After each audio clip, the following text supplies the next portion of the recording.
What makes a woman trust again the man who once destroyed her?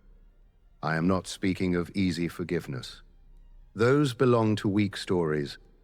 I speak of that moment when survival outweighs pride, when the heart grows too exhausted to sustain its own anger, when the only choice left is to extend a hand to the one who once let her fall.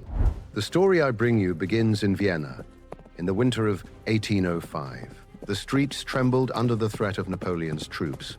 Fear ran faster than horses, and the world itself seemed determined to collapse.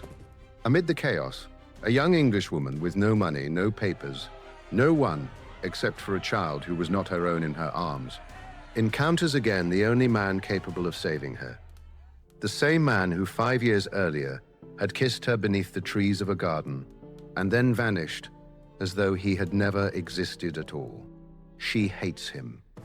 He carries a secret too dangerous to be spoken aloud. And now, faced with fire and flight, they must decide whether they will walk together or be swallowed separately by fate. Welcome, you who listen to me in silence. I do not know what hour it is where you are, nor whether the cold in your world resembles the cold of this story. If you wish, tell me in the comments where you are listening from and how the weather is there. I like to imagine these words traveling to places I will never see. Before we continue, I must confide something to you. This channel has been demonetized.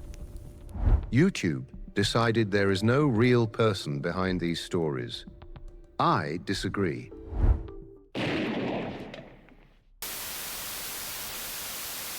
But some battles are not won with anger. They are won with endurance. That is why I remain. If you would like to help keep this space alive, there is a link in the description. A simple contribution, the price of a coffee, nothing more.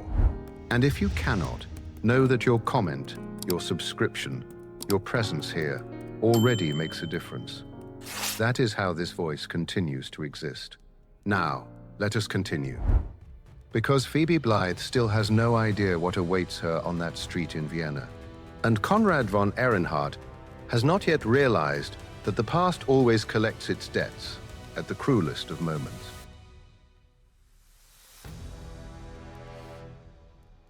The winter of 1805 arrived in Vienna like a sentence being carried out. The bells would not stop. They had been ringing for hours, or perhaps only minutes, because panic has a cruel way of bending time. Phoebe was running. Leo's fingers kept slipping in hers, damp with sweat despite the cold cutting through the morning. The crowd shoved, stumbled, shouted names that no one answered. Some murmured about Ulm, about defeated generals, about cities falling one after another. A loose horse thundered past so close she felt the heat of its body against her cheek before she yanked the boy behind an overturned cart. Beyond the walls, Napoleon's army waited. Leo stumbled. Phoebe caught him before he could hit the ground, before the tide of bodies could swallow him. 5 years old, eyes too large for a face too thin. He did not cry. She had taught him to save his tears for when they were alone, but the tremble in his mouth betrayed everything his silence tried to hide. Phoebe had 12 copper coins left, a coat too thin for winter, and a child who was not hers, yet somehow had been left in her hands by the entire world. She had survived worse than war. She had survived the lie that destroyed her name, the silence of her own mother on the harbor when she left. If exile had not broken her, Napoleon would not have that privilege. And then she saw him, tall, still as stone amid the human current, a small girl clinging to his neck. The face that 5 years ago had made her believe in promises whispered in a dark garden. When his eyes met hers, Phoebe saw something she had never expected to see there. Fear. Konrad von Ehrenhardt was afraid, and he was walking toward her. Introduction.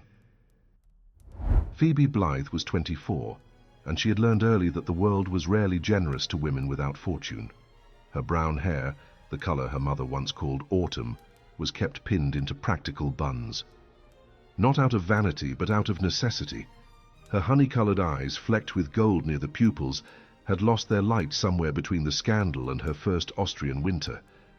What remained was a quiet, almost unconscious habit, rubbing the thin scar on the back of her left hand whenever she needed to gather her thoughts. 5 years earlier, she had been the daughter of a respectable merchant in London. Not nobility, but welcomed in the right circles. A modest yet secure future. A handful of suitable suitors, and the calm certainty that life would unfold as expected for girls like her. Until the garden, the man with the low voice and carefully chosen words, the promise spoken as though it were truth, the affection built with enough care to seem eternal, and the abandonment as sudden as it was cruel. Then came the closed doors, one by one, until only the continent remained, and the work of a governess, an elegant name for an educated woman who now possessed nothing but her dignity. Vienna had received her with the indifference reserved for useful foreigners. It was there, through distant family acquaintances, that Phoebe began caring for Leo, back when he was still a restless infant in the arms of an exhausted nurse. She taught him his first letters, showed him how to count coins. Taught him too how to remain silent when adults began to argue. The boy had become her only anchor. He was not her son, but the heart, at times, refused to acknowledge such a distinction. Now, with Leo's relatives in flight, rumors of French soldiers crossing the borders, and the city trembling on the brink of collapse, Phoebe found herself alone with a child in a land she had never truly learned to call her own.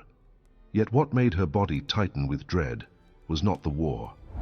It was the man who had appeared in the crowd, as unexpected as a memory she had believed long buried. The same man who, years before, had destroyed her life with a gentle smile and an empty promise. And for the first time since arriving in Vienna, Phoebe understood something with painful clarity. No distance, no effort, no escape would ever be enough. Chapter 1. The Flight. Phoebe did not move. The crowd flowed around her like water around stone, yet her feet felt rooted to the uneven cobblestones. Leo tugged at her hand, saying something she could not hear. The blood pounded too loudly in her ears. Konrad stopped 3 steps away. The little girl in his arms hid her face against his shoulder. Small fingers dug into the collar of his coat, as though she feared the wind itself might steal her away. Phoebe. The voice was the same. Low, controlled. As though 5 years had been 5 minutes, as though he still had the right to speak her name. Count. The word came out steadier than she expected. Perhaps hatred was useful for something after all. He looked at Leo, then at her. There were lines in his face that had not existed before, around the eyes, at the corners of his mouth. Time had spared neither of them. You need to leave the city. What a brilliant observation. A muscle jumped in his jaw. Good. Let him feel something. I have a carriage waiting at the north gate. Sometimes pride is the only thing a person has left, and yet it is often the very thing that keeps them from surviving. Phoebe almost laughed. Almost. The irony was too large to fit inside any civilized reply. She had fled before dawn, when the first rumors began to travel faster than horses. Ulm had fallen. Generals had been humiliated. Vienna would be the next jewel to slip into Napoleon's hands.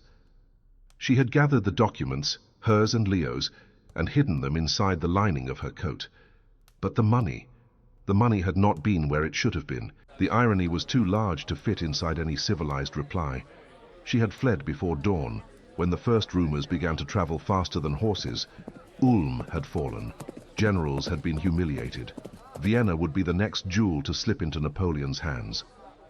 She had gathered the documents, hers and Leo's, and hidden them inside the lining of her coat. But the money had not been where it should have been. Leo's relatives had taken everything in their haste to escape. Only 12 copper coins remained, forgotten in a drawer. 12 coins. Not enough for even a single night at an inn. And why would I accept anything from you? Because you have no choice.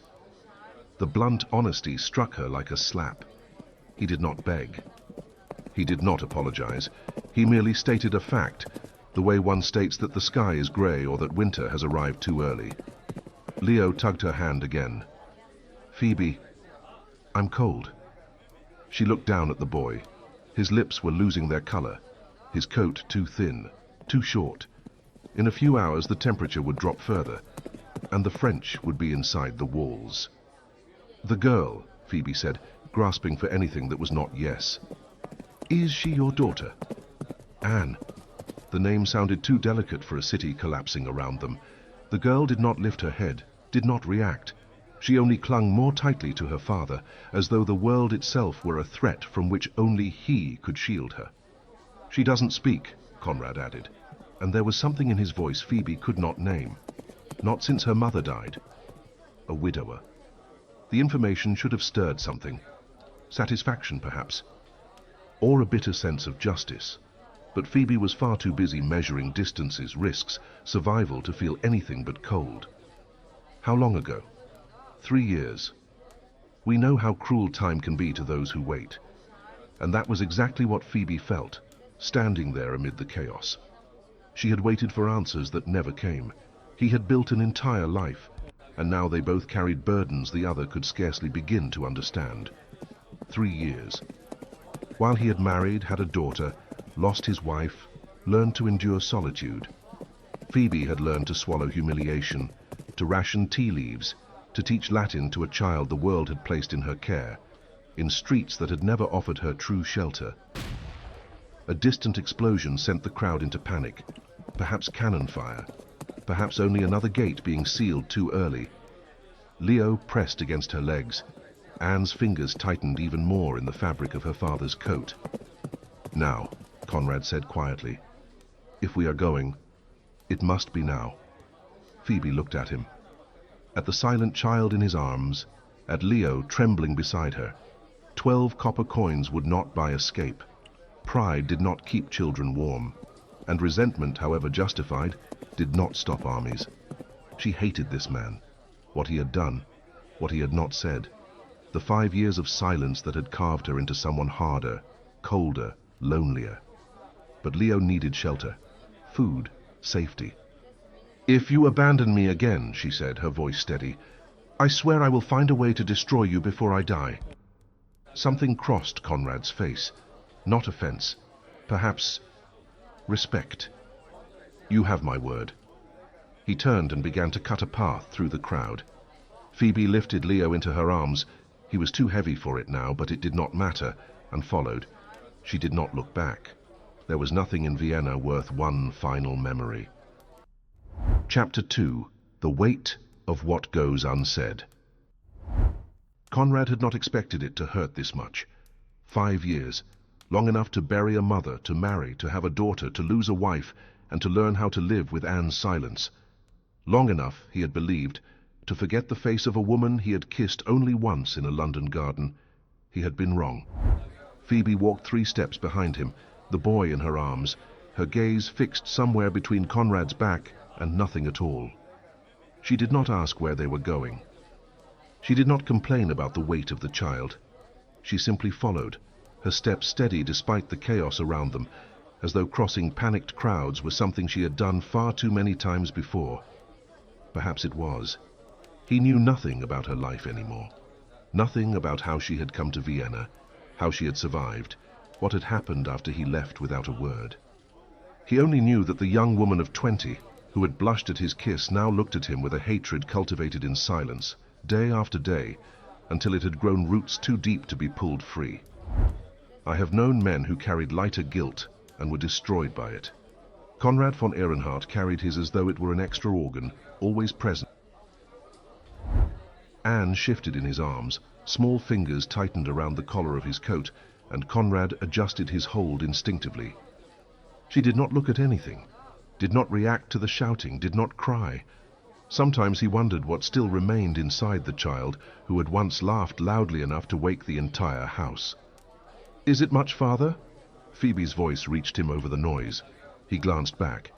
She was breathing hard, the boy slipping slightly in her arms, yet she did not stop walking. "The north gate is beyond the square." "I know." I asked how much time we have with all this chaos. There was something in her sharpness that eased him. Anger was easier to bear than sorrow, easier than questions, easier than tears. Anger he deserved, anger he could endure. 10 minutes, if the crowd does not worsen. She gave no reply. She simply adjusted the boy and kept walking. The main square was a sea of bodies, overturned carts, loose horses, entire families trying to drag trunks they would never manage to carry beyond the gates. Konrad saw a man arguing with a soldier, gesturing toward a pile of luggage. Saw a woman kneeling on the ground, weeping over something he chose not to identify. Saw children separated from parents, elders abandoned in corners, the kind of despair only war could create. And to think he had once believed he understood battle. He had fought, yes, he had killed when necessary. But he had never seen what war did to those left behind. There, Konrad said, pointing toward a narrow side alley. This way is faster. Phoebe hesitated. The passage was narrow, dark, the kind of place a woman alone would avoid at any cost. Trust me. No. The word was simple, without anger, without drama, only truth. But I will follow you anyway, she continued quietly, because I have no choice, as you said. Konrad swallowed the reply that rose in his throat. There was nothing he could say, nothing that would not sound like excuse. And excuses were something he had not yet earned the right to offer. Perhaps he never would. The alley led them onto a less crowded street. From there, Konrad could see the north gate, and, pressed against a stone wall, the carriage he had ordered prepared the night before. The driver was still there, gripping the reins of two restless horses. That's it, Konrad said. Phoebe studied the carriage, the horses, the discreet crest on the door. You planned this. I planned to flee. I did not plan to find you. Fate has a cruel sense of humor. It brings people together at the moment they least wish to stand close, and calls it opportunity. But Phoebe did not respond. She simply walked to the carriage, opened the door without waiting for him to do it, and placed the boy on the cushioned seat. Only then did she turn to him and ask, "Where are we going?" "Prague, then north. There are ports in Prussia where we can board a ship to England." "We." The word carried mistrust, and he understood why. Why would an Austrian count flee toward England? Why would he help a woman he had not seen in 5 years? What did he gain from this? "I also need to leave the continent," he said quietly. "I carry information that cannot fall into the wrong hands." Phoebe narrowed her eyes. What kind of information? The kind that makes men disappear. There are secrets that protect, and secrets that condemn. Konrad carried both kinds, and Phoebe had just realized it. There was a moment of silence. Then she gave a single nod and climbed into the carriage. Konrad placed Anne onto the seat beside the boy. His daughter did not look at the unfamiliar child, did not react to the new presence. She simply kept her face hidden, her fingers now gripping the sleeve of her own dress. He climbed in last, knocked on the roof to signal the driver, and sat opposite Phoebe. The carriage began to move. Vienna fell behind them. And between the creak of the wheels and the silence between their bodies, the journey began. Chapter 3. The Silence Between Strangers. The carriage rocked in an uneven rhythm, every rut in the road sending a jolt through Phoebe's bones. Leo had fallen asleep in less than 10 minutes, his head resting against her shoulder, his breathing finally calm. The cold still lingered, but at least they were sheltered from the wind. Through the narrow window, Phoebe watched what remained of the world she had known. The road north was crowded with fugitives, carts piled high with furniture, families on foot carrying trunks too heavy for them, children crying in the arms of exhausted mothers, everyone moving in the same direction, everyone fleeing the same shadow. The rumors traveled faster than truth. Napoleon had taken Ulm in October. 30,000 Austrian soldiers had surrendered. Generals who had served the empire for decades had been humiliated. Now he marched toward Vienna as one harvesting what he had long planted. Even the emperor had fled. Francis II had abandoned the capital days earlier, taking the court with him to Moravia. If the sovereign did not believe in resistance, why would his subjects? Konrad sat opposite her, Anne curled beside him like a small, frightened animal. They had not exchanged a word since Vienna disappeared behind them. The silence between them was thick, heavy with everything neither knew how to name. Phoebe used the time to study him, Some changes 5 years could explain: the lines around his eyes, the permanent crease between his brows, the dark hair now streaked with silver at the temples. But there were other marks time alone could not account for: the constant tension in his shoulders, the way he held his daughter as though afraid to lose her. The gaze of a man who slept too little and carried unresolved nights within him. Others are simply worn down by it, like stone shaped slowly by water. Looking at Konrad, Phoebe could not yet tell which fate had claimed him. The carriage came to an abrupt stop. Harsh voices approached, fast, authoritative German. Phoebe's body went rigid before her mind could follow. "Soldiers," Konrad murmured. "They're inspecting those who leave." He pulled documents from the inner pocket of his coat. Phoebe did the same, her fingers trembling as she searched for Leo's papers. In those days, a wrong document, a hesitant answer, could mean arrest. Or worse. The Austrians searched for deserters. The French, when they arrived, would search for informants, and Konrad, by his own admission, carried exactly the kind of secret both sides would want. The carriage door opened. An Austrian soldier, too young for the hardness in his eyes, scanned the interior with weary attention. Documents. Konrad handed his over first. The soldier studied the crest on the paper, then the discreet crest on the carriage door. His posture shifted immediately, shoulders straightening, the reflex of someone trained to respect titles. "Count von Ehrenhardt." "That is correct." "And the woman?" "The children's governess. She travels under my protection." It was a lie. It was truth. It was both at once. Phoebe handed over her papers without a word. The soldier frowned when he noticed they were English, but did not question further. Too many people were fleeing, too little time for scrutiny. "Proceed." The door shut. The carriage moved again. Phoebe released a breath she had not realized she was holding. Leo slept on, untouched by any of it. Anne had not moved, but her fingers still clenched the sleeve of her dress hard enough to leave marks. In that brief moment, Phoebe and Konrad were not the woman abandoned and the man who had abandoned her. They were simply two adults trying to keep two children alive in a world that was falling apart. "Thank you," Phoebe said quietly. The words cost more than they should have. "For including Leo and me in your passage. You watched over Anne when the soldier opened the door, before you even thought of yourself." Phoebe found no answer. It was true. Her instinct had been to check the girl first, to see whether she had been frightened. She did not know what that meant. She did not wish to know. Leo stirred beside her. His large eyes settled on Anne across the seat, and something passed over his face. Curiosity, perhaps, or recognition. Children perceive what adults forget how to see. "She doesn't speak?" he asked softly, his voice still thick with sleep. "No, but that does not mean she does not hear." Leo seemed to consider this.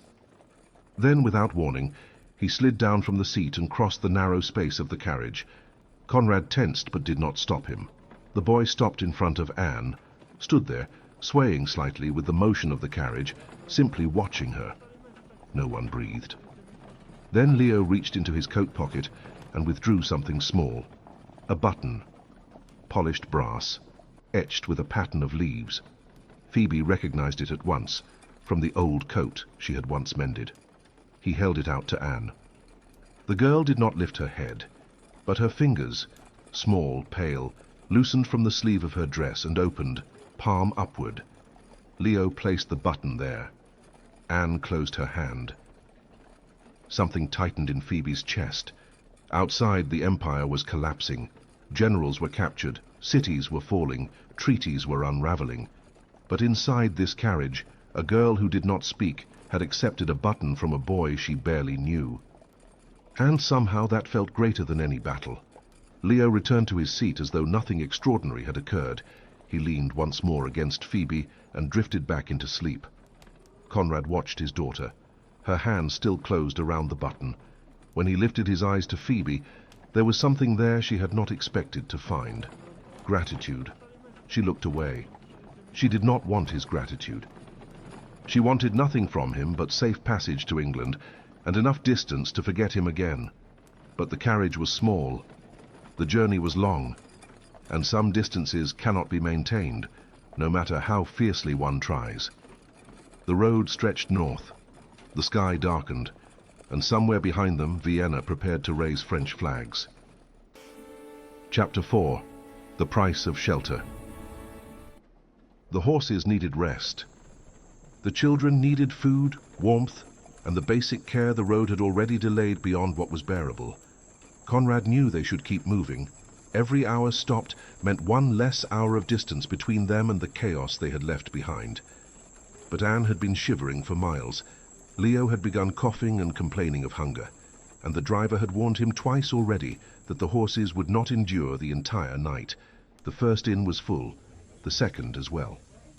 At the third, the owner laughed in Konrad's face when he asked for rooms. "Rooms? I have families sleeping in the stable, sir. The Count of I don't know where offered twice the price yesterday and still slept in the barn." War turns everything into rare currency. Beds, horses, bread. Konrad had seen this on battlefields, never on civilian roads, never with a daughter in his arms and a woman who could barely stand to look at him waiting outside. Phoebe did not complain. She did not ask why it was taking so long, did not offer alternatives. She simply stood beside the carriage, Leo asleep against her shoulder, her eyes tracking every movement around them, watching, measuring, surviving. 5 years of doing that alone. Guilt became a physical weight in Konrad's chest. At the fourth inn, smaller, hidden along a curve of the road where most fugitives would never bother to stop, Konrad managed what he needed, not by luck, by money. He paid 3 times the usual rate and still had to show his crest before the innkeeper agreed to surrender the only room he had kept for his own family. "1 room only," he told Phoebe when he returned. "It's all there is." She did not argue. There was no time for propriety. The room was small, a narrow bed against the wall, 1 chair, a basin of water that had once been cleaner. The scent of mildew competed with that of old straw. But there were walls, a roof, a door that locked. For that night, it was worth more than gold. As soon as the door closed behind them, Leo stirred in Phoebe's arms. "Are we there?" he murmured, his voice still heavy with sleep. "For now," she answered softly. "Just for tonight." Konrad knelt beside Anne, gently brushing his thumb over the back of his daughter's hand. "We're safe for the moment." The girl did not respond, but her eyes opened briefly, pale, exhausted, before closing again. She still held the button in her fist, as though it were a small anchor. Phoebe guided Leo to the bed. The boy sat, rubbing his eyes. "I'm hungry." The simplicity of the words carried more weight than any accusation. Konrad nodded. "I'll see what I can bring from the kitchen." While he was gone, Phoebe helped Leo lie back down. Exhaustion claimed him again before he could eat. When Konrad returned minutes later with a small bundle of stale bread, a piece of cheese and a cup of thin broth, both children were asleep once more. He set the makeshift tray on the only free surface in the room and approached the bed.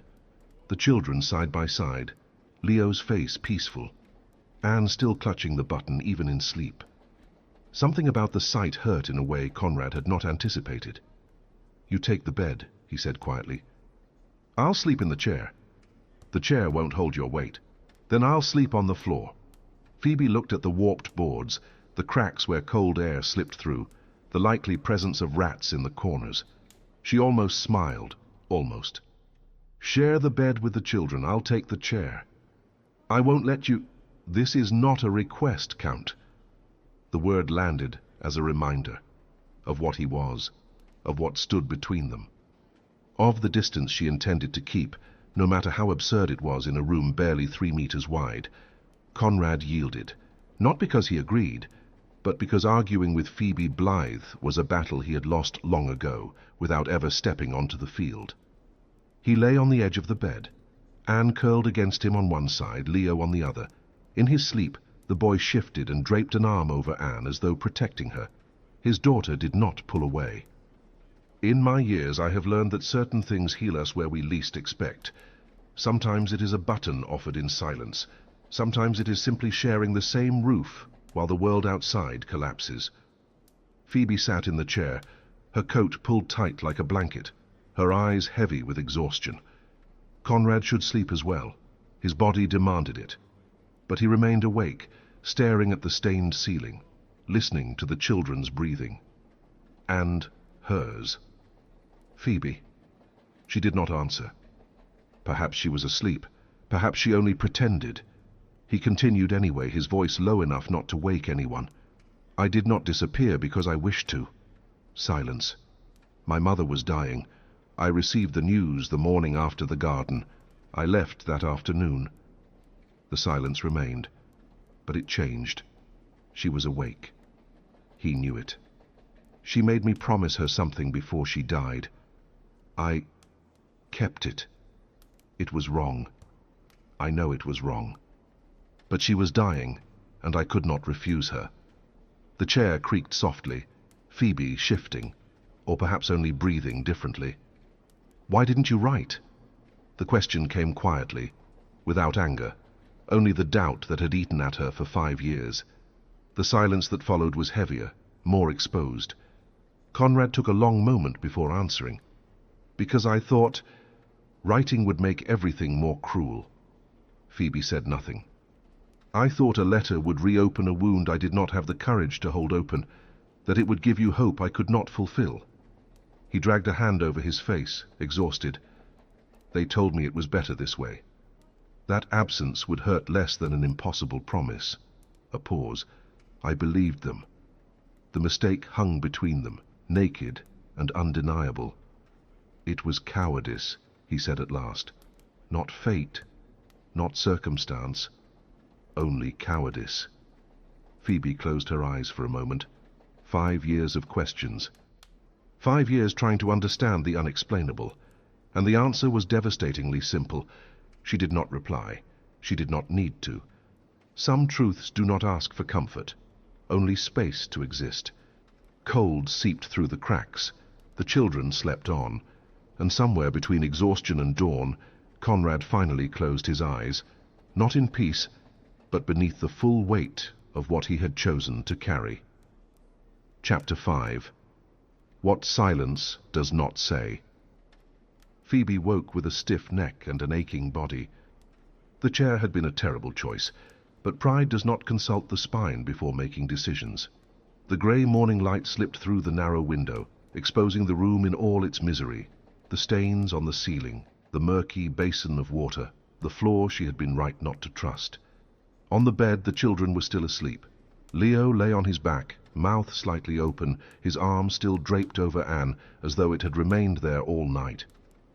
The girl was curled inward, her face finally visible, delicate features, long lashes, brown curls scattered across the stained pillow. She looked like any 4-year-old child asleep. She looked ordinary. Konrad was not there. Phoebe rose slowly, testing each muscle before trusting it. His coat still hung on the door handle. He had not left. More likely, he had gone to manage practical matters, horses, food, the innkeeper's payment, things she could not afford, things he would never mention. Another debt. The list grew whether she wished it to or not. The makeshift tray from the night before was gone as well. She moved to the window and looked outside. The inn's courtyard was already in motion, families loading bundles, horses being prepared, children crying for food that might not exist. The world was still fleeing, and they would need to flee with it. It was cowardice. Konrad's words returned without permission. Not fate, not circumstance, only cowardice. For 5 years, Phoebe had constructed a version of Count von Ehrenhardt that made sense. A cold, calculating man who had used her for the pleasure of a single night and then walked away without a second thought. That version was easy to hate, comforting even.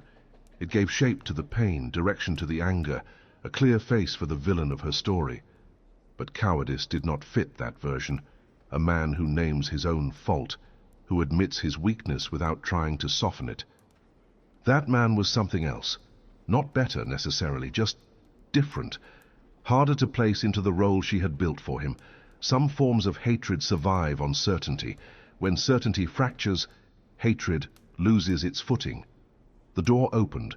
Konrad entered carrying a wrapped bundle of cloth and a steaming cup. "Bread," he said, setting the bundle on the chair Phoebe had abandoned. "And something warm." "It's what I could get. And you paid." "I did." There was no expectation of gratitude in his voice, only the matter-of-fact tone of someone who does what must be done and does not wait for praise. Phoebe took the cup. Her hands were still cold, and the heat seeped through the ceramic like a small mercy. "The roads are worse," Konrad continued, keeping his voice low so as not to wake the children.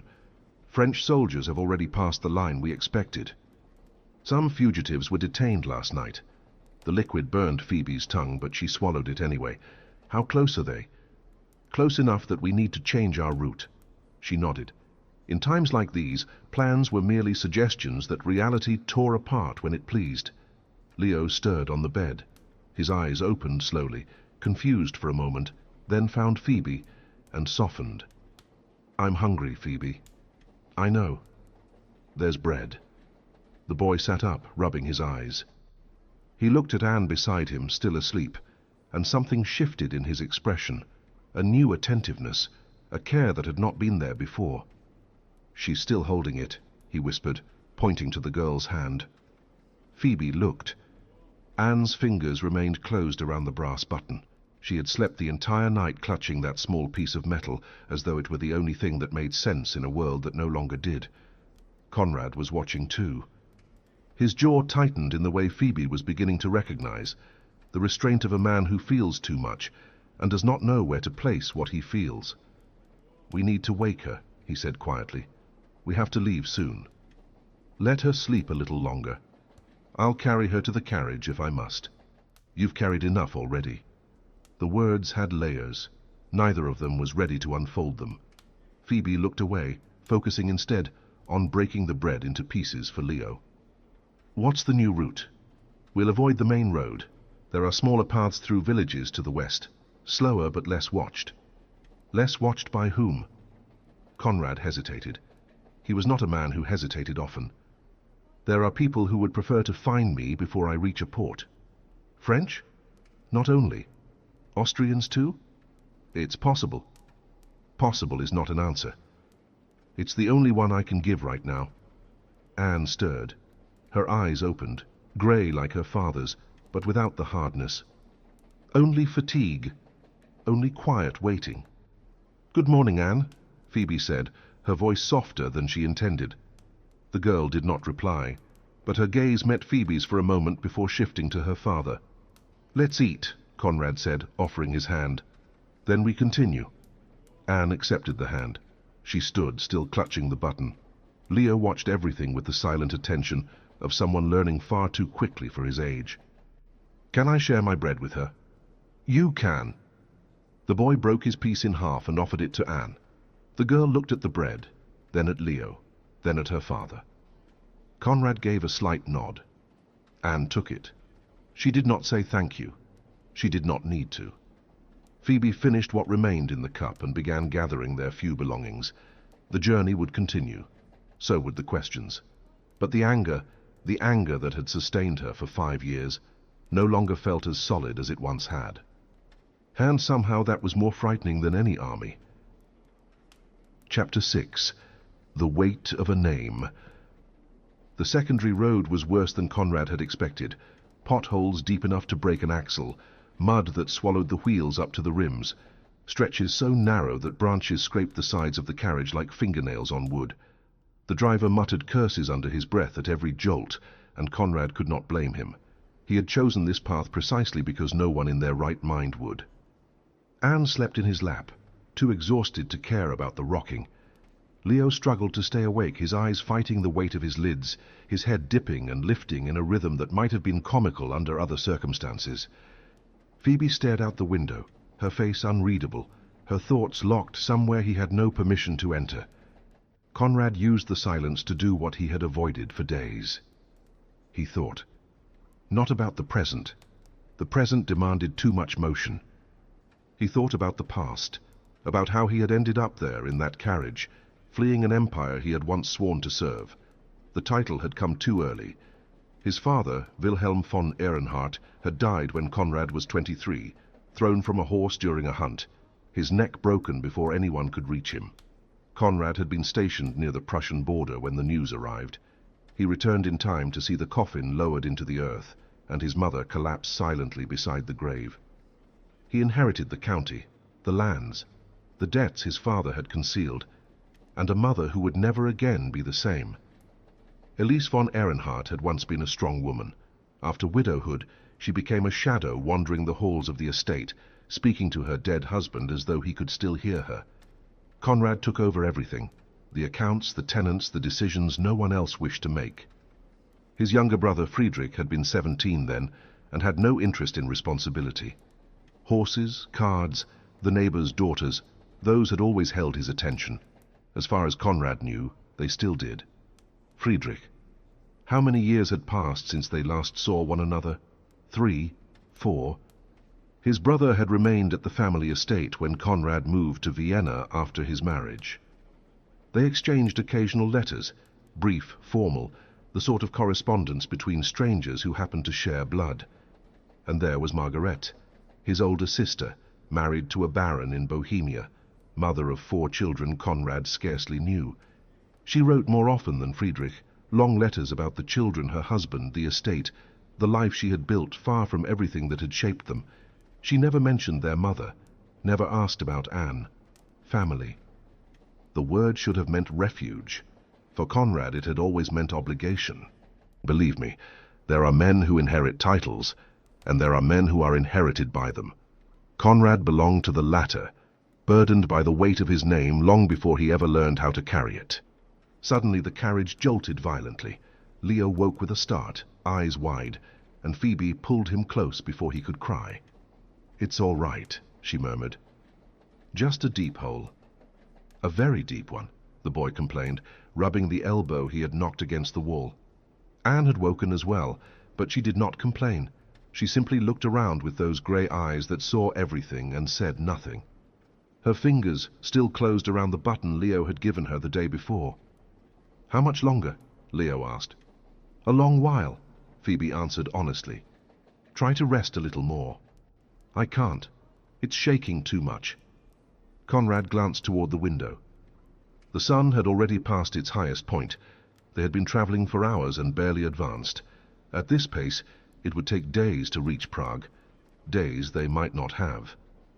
"We need to stop," Phoebe said, as though reading his thoughts. "The children need to stretch, eat something that isn't stale bread, and use the bushes, if they must." She was right. Konrad knocked on the roof of the carriage, and the driver slowed until they stopped in a small clearing beside the road. Cold air cut across Konrad's face as he stepped down. He helped Anne down as well, her arms briefly looping around his neck before releasing. She stood where he placed her, staring at the trees as though she had never seen trees before. Leo climbed down on his own, refusing the hand Phoebe offered. "I can do it." 5 years old. Too much pride for help. Konrad recognized it. He had seen it in the mirror for far too long. Phoebe led Leo toward a dense bush to give him privacy. Konrad did the same with Anne, guiding her to the opposite side of the clearing. "Do you need to go?" he asked softly. His daughter nodded, a small movement, barely there, but it was something. Communication. Konrad helped her with the layers of clothing, and then turned his back watching the road while she did what she needed. When they returned to the carriage, Phoebe had somehow persuaded the driver to part with an apple he had been saving for himself. She had cut it into 4 pieces with a small knife Konrad had not known she carried. She gave the first piece to the driver. "Where did you get that?" he asked. "The knife. I've always had it." She handed a piece to Leo, another to Anne. Women who travel alone learn to prepare. There was a story there, probably many. 5 years of stories Konrad did not know, and had no right to ask for. Anne looked at the apple in her hand, then at Leo, who was already biting into his with enthusiasm. "You can eat it," Konrad said gently. "It's yours." The girl lifted the piece to her mouth, bit slowly, chewed, swallowed.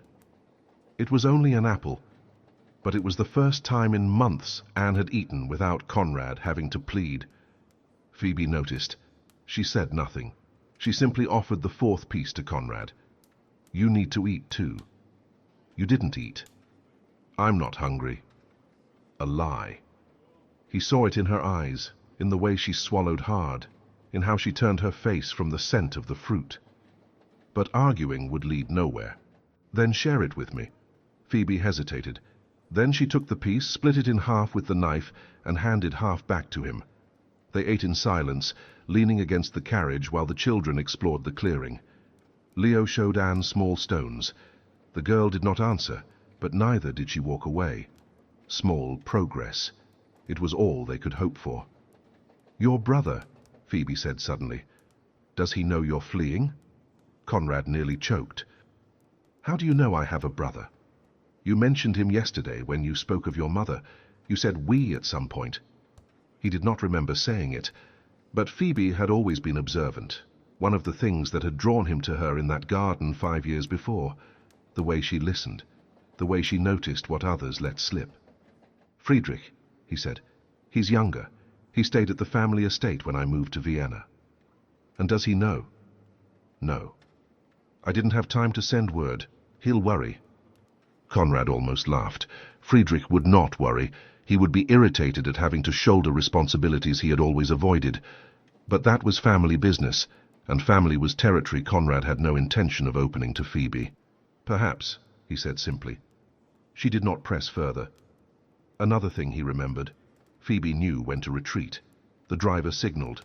It was time to continue. Konrad helped Anne back into the carriage. Leo climbed up on his own again, refusing assistance. Phoebe entered last, settling into the seat with the economy of movement of someone who had learned to take up as little space as possible. The carriage began moving once more. The road remained poor, but something had shifted. A piece of apple shared, a brother's name spoken aloud, small fractures in the wall between them. Konrad did not know whether that was a good thing or a dangerous one. Probably both. Chapter 7. The Road and the Choice. The sky darkened too early. It was not yet night, but the light at the edges of the clouds had already turned blue, as though the day itself were tired of bearing its own weight. The secondary road remained narrow, crooked, swallowed by thin woods and stretches of dark earth where no fires burned. It was a road meant for those who wished to disappear.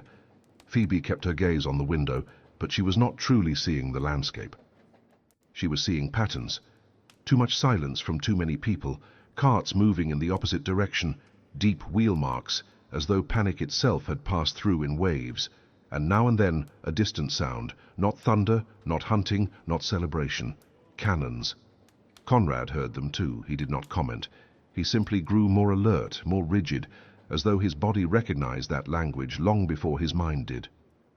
Anne, who hours earlier had shown clear signs of hunger and exhaustion in the quiet way Konrad had learned to recognize, now slept with her forehead against her father's chest, the button clenched in her small fist as though it were part of her. Leo was awake, too awake for a child, watching everything with a kind of seriousness Phoebe hated to see in children. Children should not learn so early to measure the world by threat. The driver suddenly pulled the reins, and the carriage slowed. Konrad knocked on the roof. "What is it?" The answer came quickly, fear barely concealed. "People on the road, sir. Many of them. And—" His voice faltered. "And soldiers." Konrad opened the small window and looked out. Ahead, the road narrowed between trees. There, where it became almost a corridor, stood a cluster of halted carts and people on foot, speaking in low voices with the kind of restrained urgency that precedes disaster. And among them, armed men. It was not an organized post. There were no flags, no formation, no discipline. They were few, 4, perhaps 5, wearing heavy coats, hats pulled low, weapons slung over their shoulders. They spoke German with a harsh rural accent, the kind of men who use chaos as a ladder to authority. Konrad closed the window slowly. Phoebe was already standing. "What is it?" He hesitated for the smallest fraction of a second, and Phoebe understood before he spoke. "They're charging for passage," he said quietly. "And taking whatever else they can." Leo tightened his grip on her sleeve. "Phoebe." Shh. She stroked the boy's hair without taking her eyes from Konrad. How many? 5, at most. Phoebe breathed slowly, trying not to let panic seize her body. Panic made people careless, and carelessness meant death. Can we turn back? Konrad glanced toward the side window. Not quickly. The road behind us is too bad to turn the carriage here. If we try, we'll be stuck in the mud. Phoebe felt the metallic taste of fear rise. Then we go through. They'll stop us. Phoebe looked at the children. Anne slept, unaware. Leo trembled, trying to be brave. Then she looked at Konrad. You said there are people looking for you. He did not deny it. These aren't those people, he said quietly. These are ordinary men. Hungry, brutal, loyal to nothing. That doesn't make them less dangerous. He nodded, jaw tight. Phoebe reached inside the lining of her coat and felt for the documents. The crumpled paper was the only thing that still meant right in a world like this. If they ask for... she began. Konrad interrupted. Do not give them your papers. Phoebe let out a short, humorless laugh. Then what do you suggest? That I fight them? He looked at her, as though the idea wounded him. I suggest you trust me for 5 minutes. The words hung between them. 5 minutes. That was all he asked. All she had never wanted to give. Phoebe pressed her fingers into the fabric of her coat, feeling the scar on the back of her hand ache under the pressure. 5 minutes, she said at last. Not a second more. Konrad knocked on the roof. Slowly. And stop when I tell you. The carriage moved forward. The men in the road lifted their heads at the sound of the wheels. One raised a hand, signaling them to halt. Another was already approaching the front horse, as though the carriage belonged to him before he had even touched it. Konrad opened the door before they reached it. He stepped down first, tall, still, with that posture that made men retreat on instinct. Phoebe watched through the window. She saw how he chose the right expression. Not fear, not arrogance, but the calm of someone who has a name. The calm that says, I am not easy prey.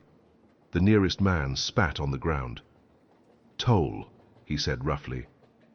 To pass. Konrad inclined his head slightly, as though this were merely an irritating formality. To pass to where? He asked, his German flawless. To anywhere. The roads are dangerous. We... protect. Protect. Phoebe felt the lie drip from the word like grease. Konrad drew a small pouch from his pocket.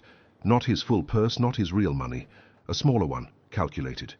He gave it a light shake so the coins would sound. Is this enough to buy your protection? The man smiled, yellow teeth showing. Depends what you're carrying. Konrad did not blink. Children. The smile faltered for a moment. Children were not worth as much as jewels, but they were worth something. They always were. The man stepped closer. Open it. Konrad raised a hand, stopping him. No. The word was simple. Final. No? The man frowned. Konrad moved closer without raising his voice, which was worse than shouting. I pay to pass. I do not pay to be searched like a thief. Phoebe held her breath. The world narrowed to the space between the two men. Konrad stepped slightly aside, revealing the discreet crest on the carriage door. It was not display. It was warning. The man hesitated. Only a little, and that little was enough. Konrad tossed him the pouch. Take it, and move. The man caught the pouch quickly, signaled to one of the others. Let them through. But one of them, younger and more reckless, approached the door. I want to see. Phoebe felt her body lock. Leo shrank inward, as though he could make himself vanish. Konrad turned sharply. Stop. The young man stared at him, defiant. Konrad stepped close enough that the weight of his presence became inescapable. Do you want to see hungry children? He said quietly, voice like steel. Or do you want to live to see tomorrow? The young man's eyes widened, indignant. You're threatening. I am reminding you, Konrad said calmly, that war is coming. And when war comes, men like you are the first to be crushed. So let me pass. Phoebe did not know whether it was true, but it sounded true, and in times like these what sounds true holds more power than what actually is. The young man stepped back. Konrad returned to the carriage and climbed inside without haste, as though nothing of consequence had occurred. He sat opposite Phoebe and closed the door. "Now." The driver cracked the reins. The carriage rolled forward, passing through the corridor of armed men and stalled carts, passing hungry faces, desperate eyes, hands that seemed ready to seize anything. Phoebe did not breathe until they were far enough away that the voices faded behind them. When she finally exhaled, she realized her hands were shaking. Konrad noticed. "Are you all right?" Phoebe let out a short, bitter laugh. "I'm alive." He accepted the answer as though it were the only one that mattered. Leo, still curled in on himself, looked at Konrad with a fearful respect, the kind born not from admiration, but from survival. Anne opened her eyes briefly, looked at her father, then at Phoebe, then closed them again as though the world outside were too loud. Phoebe faced Konrad. "You had money to pay." "I did. And you didn't use it before to—" The sentence died. To change her life, to write, to appear. To do anything but disappear. Konrad did not look away. "I was good at solving problems that lasted minutes," he said, "and too much of a coward to solve the ones that last years." The words struck her as though he had touched something she kept hidden even from herself. The sky darkened further. The wind grew colder. Then Konrad spoke again, quietly, without drama, as though confessing not to her, but to himself. "Napoleon will enter Vienna before the month is over." Phoebe tightened her coat around her shoulders. She did not know how she knew, but she believed him, because there is a difference between rumor and certainty. And certainty was sitting directly in front of her. The carriage continued along the secondary road, deeper into shadow, farther from safety, closer to what could not be avoided. And for the first time, Phoebe understood that their danger was not only the war. It was the name Konrad carried, and everything that name might still demand. Chapter 8. What was left behind. The horse began to limp about an hour before sunset. Konrad noticed it first by sound, by the broken rhythm of hooves, one beat missing where there should have been 4. He knocked on the roof of the carriage, and the driver stopped with a curse he did not bother to hide. "The chestnut," the man said, when Konrad climbed down, "must have stepped on something in the last mile. He's favoring the front left." Konrad crouched to examine the leg. The animal flinched at the slightest touch, muscles trembling with contained pain. There was no visible cut, but swelling was already rising beneath the dark coat. A twist, perhaps, or something worse. "Can he make it to the next village?" The driver spat onto the damp earth. "I don't know where the next village even is." "And if we push him, he won't make it anywhere ever again." Inside the carriage, Phoebe watched through the window. Leo slept against her shoulder, but Anne remained awake, grey eyes tracking every movement of her father. They were in the middle of nowhere. The very road chosen to avoid soldiers had left them without direction, without inns, without help. And night was coming too quickly. "There," the driver said, pointing beyond a thin line of trees. "I see a chimney." Konrad followed his gaze. Between bare branches, nearly swallowed by shadow, he could make out the outline of a roof. "Let's see." The house was larger than it had appeared from a distance. 2 stories of solid stone, dark wooden shutters, a stable attached that promised shelter for the horses. But something was wrong. No light in the windows, no smoke in the chimney, no sound of human life. Konrad knocked, waited, knocked again. Nothing. He tried the handle. It was unlocked. The interior told the story the outside had only suggested. A table set, dishes still arranged for a meal abruptly abandoned, a child's coat hanging on a hook near the door, and on the floor a cloth doll lying on its side, its stitched face turned toward the ceiling, button eyes staring. The family had fled in haste. Recently. The food on the plates had not yet spoiled, only dried along the edges. Konrad knew this kind of abandonment. He had seen houses like this in war zones, places left behind when people finally understood that staying meant death. The French were closer than he had calculated. "Can we stay here?" Phoebe appeared in the doorway, Leo in her arms, Anne clinging to her skirt. The detail did not escape him. The girl had chosen Phoebe, not him. "For now," he said. "We have no other option." Phoebe stepped inside slowly, eyes scanning the small signs of interrupted life. She stopped in front of the doll on the floor, knelt and picked it up, smoothing its patchwork dress with care that felt almost excessive for an abandoned object. "There were children here," she murmured. "There were. I hope they're safe, wherever they are." It was the kind of hope Phoebe offered to strangers who would never know it. Konrad wondered how many times she herself had wished someone would do the same for her. Anne extended a hand toward the doll. Phoebe glanced at Konrad, silently asking permission. He nodded. "She was left behind," Phoebe said gently to the girl, placing the doll into her arms. "I think she needs someone to take care of her. Do you think you could do that?" Anne held the doll, studied the stitched face, then looked up at Phoebe with something Konrad had not seen in months: interest, presence, connection. "She doesn't have a name yet," Phoebe continued softly. "Maybe you can think of one for her." Anne did not answer, but she pressed the doll to her chest, her fingers still closed around the button in her other hand. Two treasures now, two small anchors. The driver entered carrying a sack. "Found oats in the stable, and there's firewood stacked behind the house. If we light the hearth, we can get through the night." "And the horse?" Konrad asked. "I've put him in the stall. He needs rest. 2 days at least. 3 if we want him strong enough for the rest of the road." 3 days. Trapped in an abandoned house, hiding from a war on the move, with 2 children and a history neither of them knew how to face. Konrad looked at Phoebe. Phoebe looked at Anne. Anne looked at the doll. There are moments that change the course of things without fanfare. Sometimes they are battles, sometimes they are the decisions of kings. And sometimes they are simply a woman offering an abandoned doll to a child who has forgotten how to speak. "I'll light the hearth," Konrad said. "I'll see what's left in the pantry," Phoebe replied. They had not planned it. They did not need to. Necessity had a quiet way of arranging people, of turning strangers into something that did not yet have a name. Night settled over the abandoned house. Inside, the fire began to crackle. And for the first time since they left Vienna, something close to stillness settled between them. It was not peace. Not yet.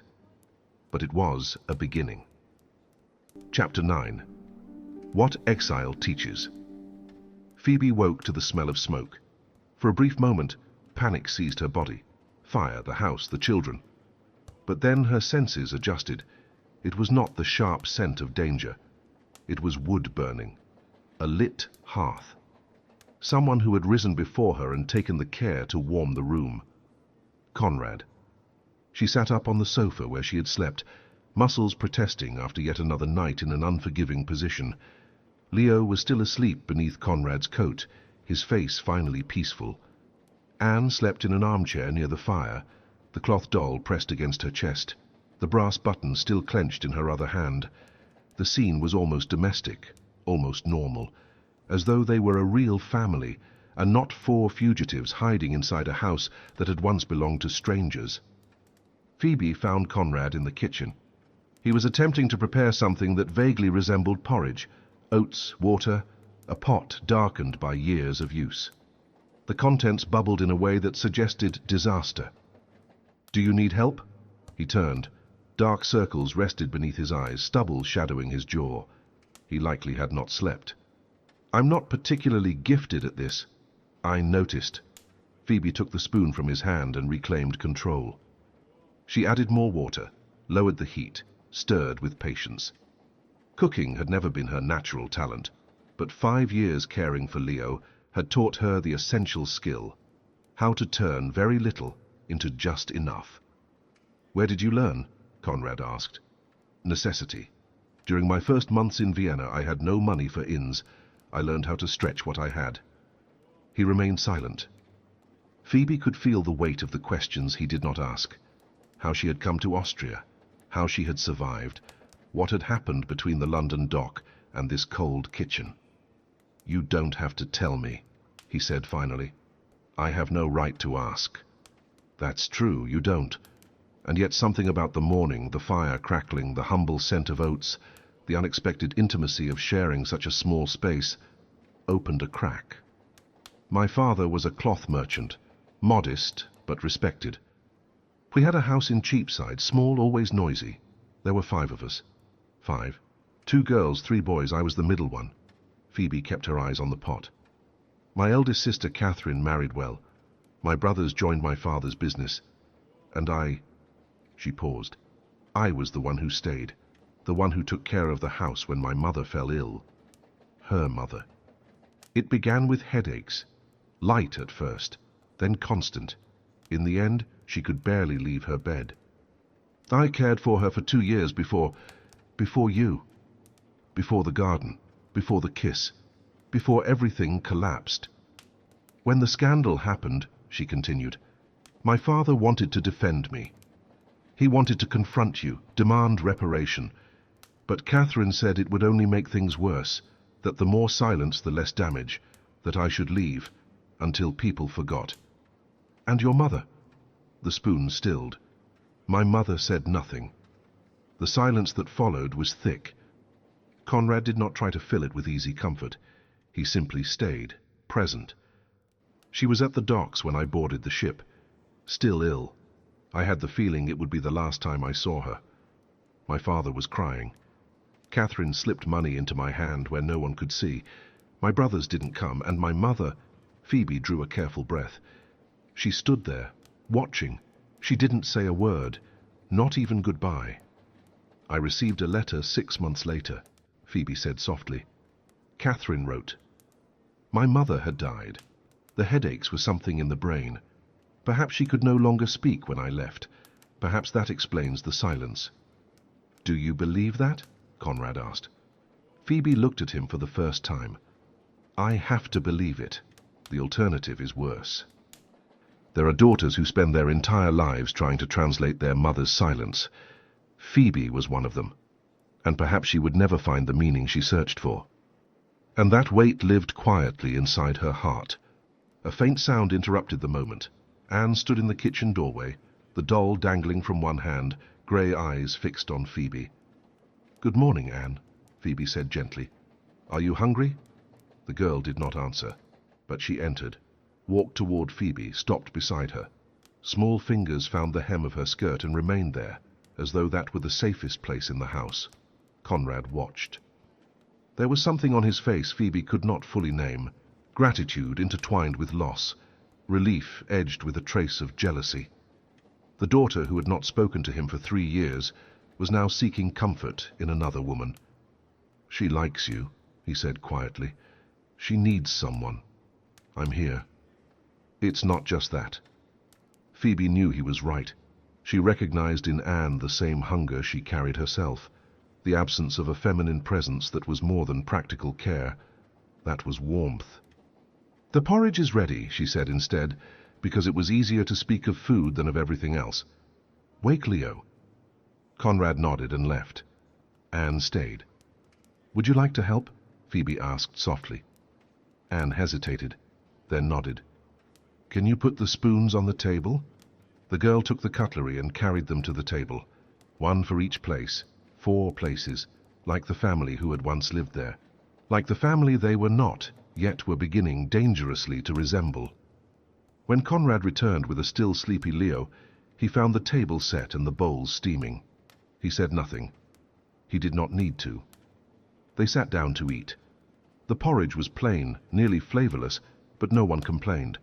Leo ate too quickly and asked for more. Anne ate slowly, eyes drifting between the doll in her lap and Phoebe across the table. Outside, the wind cut through the trees. The war continued somewhere beyond those walls. But inside, for a few minutes, there was only the sound of spoons against ceramic and the breathing of 4 people learning how to exist together. Phoebe noticed Konrad watching her. She looked down at her bowl instead, but the warmth rising in her face did not come from the fire. Chapter 10. The Weight of What is Hidden.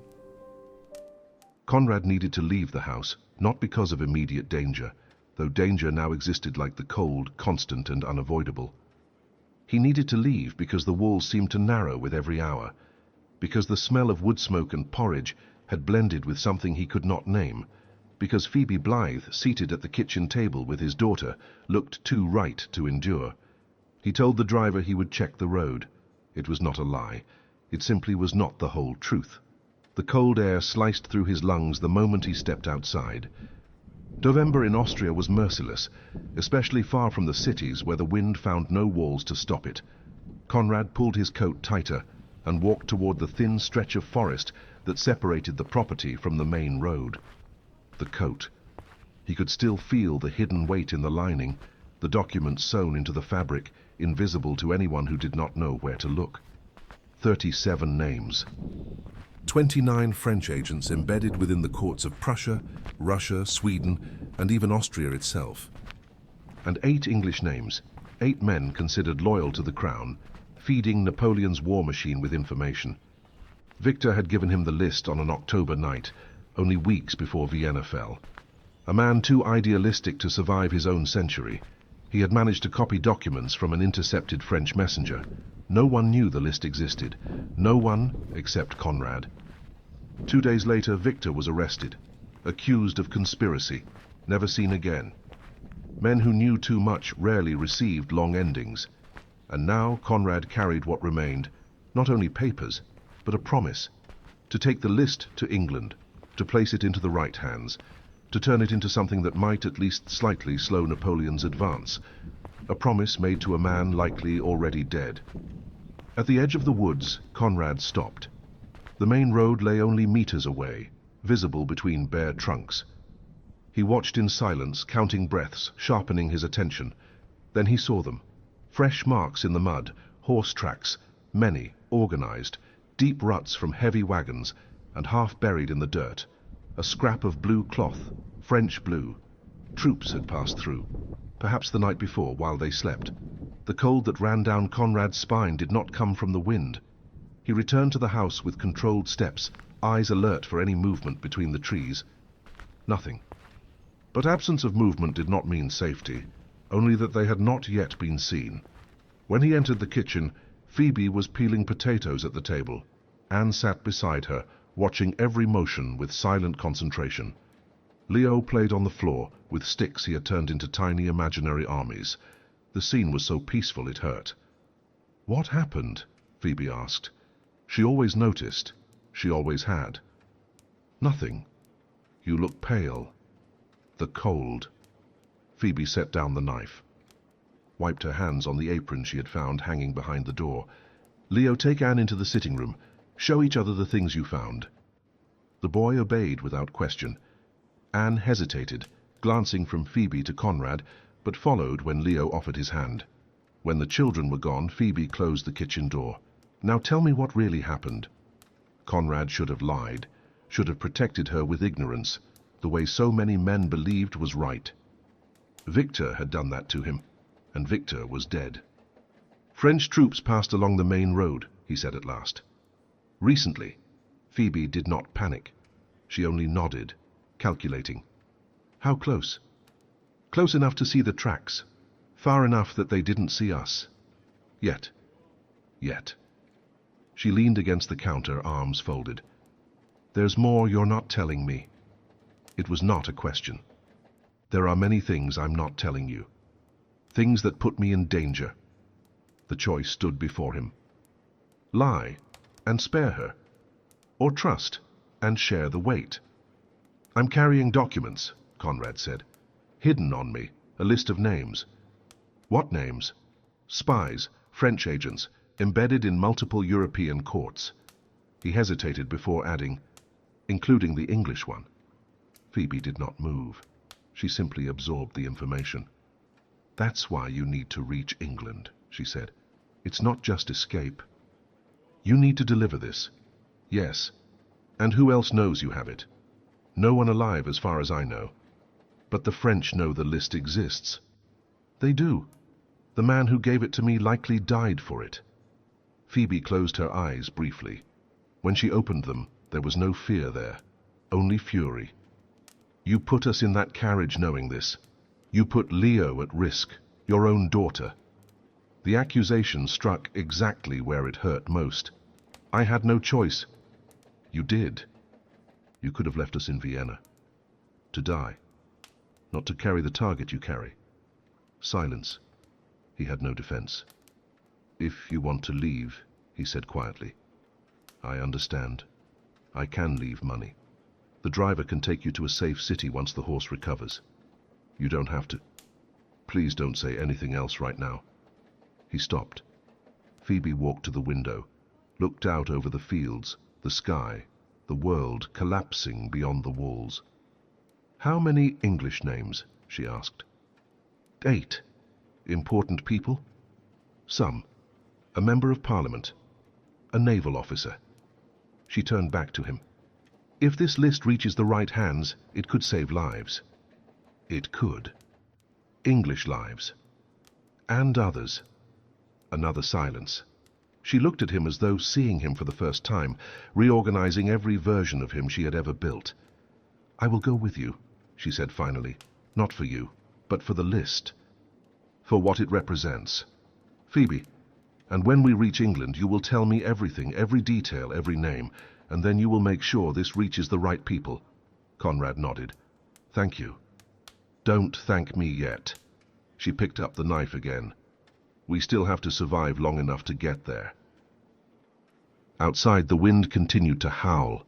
Troops marched somewhere along the road, unaware of what lay hidden inside that abandoned house. And inside the kitchen, two people who had once lost each other were beginning, slowly, dangerously, to build something that resembled trust. Chapter 11. What the Night Allows. The children fell asleep early that night. Leo first, exhausted from a full day exploring the abandoned house, discovering forgotten drawers, silent corners, traces of a life that no longer belonged to them. Then Anne, who drifted off in Phoebe's arms, while Phoebe gently untangled the girl's curls with her fingers, a slow, almost ceremonial gesture. The cloth doll rested against Anne's chest. The brass button remained closed inside her small hand, as though it were now part of her. Phoebe carried her upstairs to the improvised bedroom, a mattress on the floor, blankets found in an old trunk, pillows that still held a faint scent of lavender.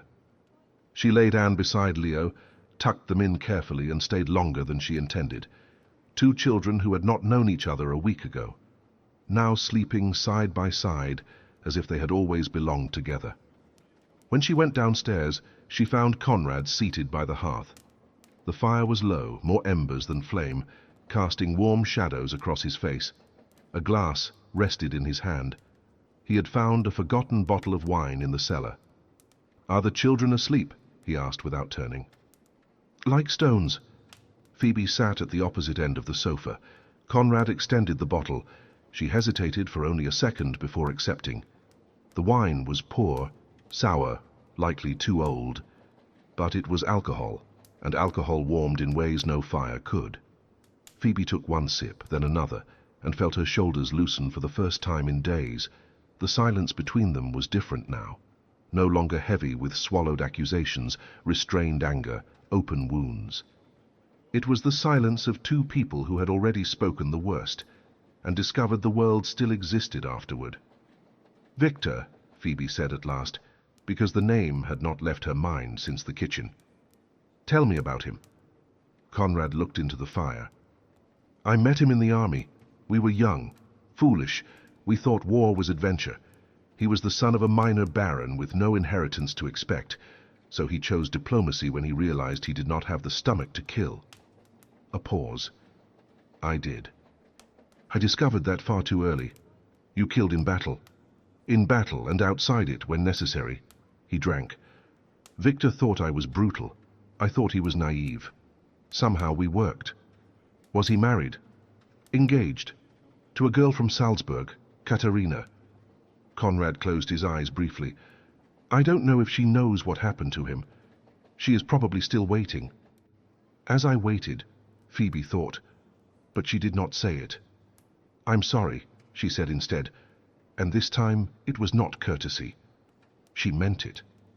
For Victor, for Katerina, for everyone who waited without knowing whether anyone remained alive on the other side of absence. So am I. A spark leapt from the hearth, landed on the worn rug, and died before causing harm. Phoebe studied Konrad from the corner of her eye. The profile carved by firelight, the tension in his jaw, his large hands holding the glass as though it were the only solid thing left in the world. He was handsome. He always had been. But now there was something else, a density that had not existed before, a depth shaped by loss, wrong choices, silences stretched too long. "May I ask something?" she said. "You may. That night, in the garden, what did you feel?" Konrad turned to her. Shadows played across his face, hiding and revealing him at once. "The truth?" "Always." He took a moment before answering. When he did, his voice was low. "I felt as though I had found something I did not know I had been searching for." His eyes held hers. "You laughed at everything, at bad jokes, at sharp remarks, even at my ridiculous attempts to seem interesting. And when we laughed together, away from all those judging eyes, I thought, this is it, it's her." Phoebe's chest tightened. "Then why—" "Because I am a coward. I've said that." He looked away. "Because my mother was dying, and I could not think beyond that. Because when she asked me to honor the commitment to Helena, I could not break an agreement made years before. Not without causing a scandal that would destroy more than just my name. It was easier to accept, easier to hide behind duty, easier to use it as an excuse not to choose, not to return, not to face what I felt for you. You were afraid to choose me. It was not a question. I was afraid of what would happen if I allowed myself to." The silence that followed was different, denser, warmer, as though something invisible had filled the space between them. Phoebe should have stood, should have gone upstairs, lain beside the children, kept the distance she had sworn to keep. But she did not move. "And now?" she heard herself ask. "What do you feel now?" Konrad set the glass on the floor, turned toward her on the sofa, his knee almost touching hers. His grey eyes looked darker in the firelight. "I feel that I deserve nothing I want," he said quietly. "That I wasted my only chance, that you should hate me forever, and you would be right to." A pause. "But I cannot stop looking at you. I cannot stop imagining what might have been if I had chosen differently, if I had returned, if I had been the man you deserved." Phoebe felt her eyes burn. She did not let the tears fall. "I hated you," she said, "every day. For 5 years. It was what kept me standing. The hatred. And Leo. I know. You don't." She breathed in slowly. "But now I don't know what I feel anymore. I know I should continue hating you. It would be simpler, safer. But you speak of Victor, of your mother, of your wife. You care for your daughter even when she cannot bear to look at you. You gave your coat to Leo without hesitation, and I—" She stopped. "And you what?" Konrad asked softly. "I no longer know who you are, the man I hated, or the one who is here now. And that frightens me more than any French army." Konrad lifted his hand slowly, giving her time to pull away. His fingers brushed her cheek, light, barely there, only warmth. Phoebe did not move. "I will not kiss you," he said. "Not like this. Not while you're still trying to understand what you feel." She swallowed. "And if I never understand, then I will wait." His fingers drifted to her jaw and stopped just short of her lips.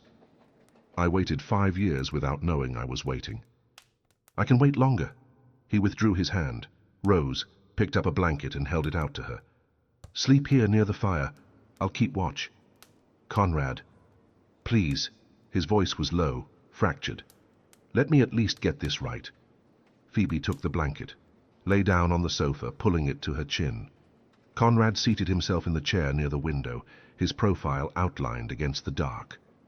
She should have fallen asleep quickly. She was exhausted. The wine warmed her. The fire lulled her, but she remained awake for some time, watching the back of the man she had once loved, trying to understand what was growing in the space where hatred used to live. It was not forgiveness. That would take time. But it was something. And for now, something was enough. Chapter 12. What the Silence Keeps. His eyes that night. The window had shown the same shape of darkness for hours, then a slow dragging grey that gradually became morning. He watched every shift of light, every shadow that moved between the trees, every sound that might have been troops, and never was. Phoebe slept on the sofa.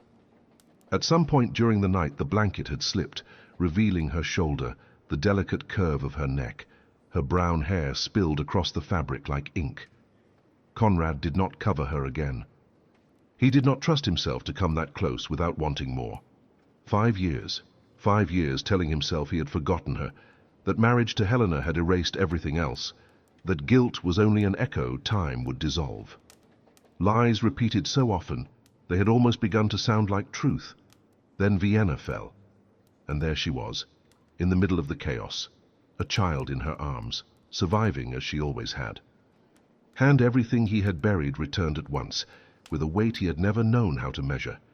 A soft sound upstairs pulled him from his thoughts. Small footsteps. One of the children had awakened. Konrad climbed the stairs slowly, avoiding the steps that creaked. The door to the improvised bedroom was ajar. Through the gap, he saw Leo still asleep, mouth open, a thin line of drool on the pillow, but the mattress beside him was empty. Anne. The panic lasted only a moment. He found her in the hallway, standing before the back window. The doll hung from one hand, the brass button shone in the other. She gazed outside with that stillness he had never been able to decipher. Anne! She did not turn, but she did not shrink away either, did not close in on herself as she used to when he tried to approach her back home. Konrad walked to her and stopped beside her, looking through the same window. The yard was a rectangle of tall grass and forgotten garden beds. A wooden swing hung from a tree, its rope worn by time. "You used to like swings," he said softly, "when you were little. Before death, before silence, before everything." Anne did not answer, but the fingers holding the doll tightened slightly. "Your mother used to take you to the garden every day," he continued. "You laughed so loudly the neighbors complained. Helena used to say you had the lungs of an opera singer." He swallowed. "I miss your laughter, Anne." "Every day." She kept looking out the window, but something shifted, a nearly imperceptible lean of her body toward him. Not an embrace, not a word, but movement. And movement was already more than he had been given in 3 years. Konrad crouched to meet her eyes. "You don't have to speak. You don't have to do anything you don't want to. But you need to know that I am here, and I will stay, no matter how long it takes." Anne finally looked at him. Her grey eyes, his eyes, were damp, though the tears did not fall. Then she lifted the hand holding the button and slowly placed it in Konrad's palm. He stared at the small brass disc, the button Leo had given her, the first gift she had accepted in years. "You want me to keep it?" he asked gently. Anne shook her head. She took his hand, closed his fingers around the button, and pressed his closed hand to his chest, over his heart. His eyes burned. He pulled her into an embrace, the first she had allowed in months. Anne stayed stiff for a second, then softened. She did not hug him back, but she did not pull away. It was enough. It was more than enough. "Hey!" Leo's voice appeared in the hallway. The boy stood in the doorway, hair sticking up, eyes still swollen with sleep. "Why are you hugging?" Konrad released Anne, discreetly wiping his face. "Good morning, Leo." "Morning." He yawned. "Is Phoebe awake?" "Not yet. She never sleeps late." Leo frowned. "Is she sick?" "She's just tired. Let her rest." Leo nodded, unconvinced, and walked over to Anne. "Are you okay?" Anne did not answer, but she did something Konrad had never seen her do before. She extended the doll toward Leo, offering it. The boy looked at the doll, then at Anne, then at Konrad for confirmation. Konrad nodded. She wants you to hold it, he said. While she does something else, Leo took the doll with exaggerated care. I promise I'll take good care of her. Anne nodded. A tiny movement. Then she turned and began walking down the stairs.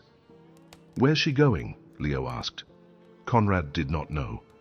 But for the first time in years his daughter was walking towards something, not away from everything. Let's find out. They went down together. Anne crossed the sitting room where Phoebe still slept, entered the kitchen and stopped in front of the cold stove. Then she looked at Konrad and waited. She wanted to participate. She wanted to belong. You want to make breakfast? He asked. Anne nodded. Then we'll do it together. He lit the fire, showed her the oats, the water, when to stir. Anne watched with fierce concentration. Leo sat at the table, the doll on his lap, narrating each step. Now she's stirring. Now she added more water. Now she's... Leo, Konrad interrupted gently. Anne can see what she's doing. I know. But what if she wants to remember later? Then I'll tell her. The childish logic was absurd and perfect at the same time. Konrad almost smiled. Then keep telling the story, Leo continued. Anne stirred, and when Phoebe appeared in the kitchen doorway, hair tousled, eyes still heavy with sleep, she found three people in a quiet, shared harmony. What's happening here? She asked. Breakfast, Leo said proudly. Anne made it. Phoebe looked at Anne, at the pot, at Konrad.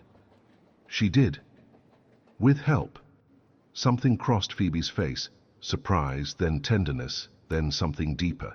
She knelt in front of the girl. Thank you, Anne. I'm very hungry. Anne did not answer, but the corner of her mouth moved, almost imperceptibly, almost a smile.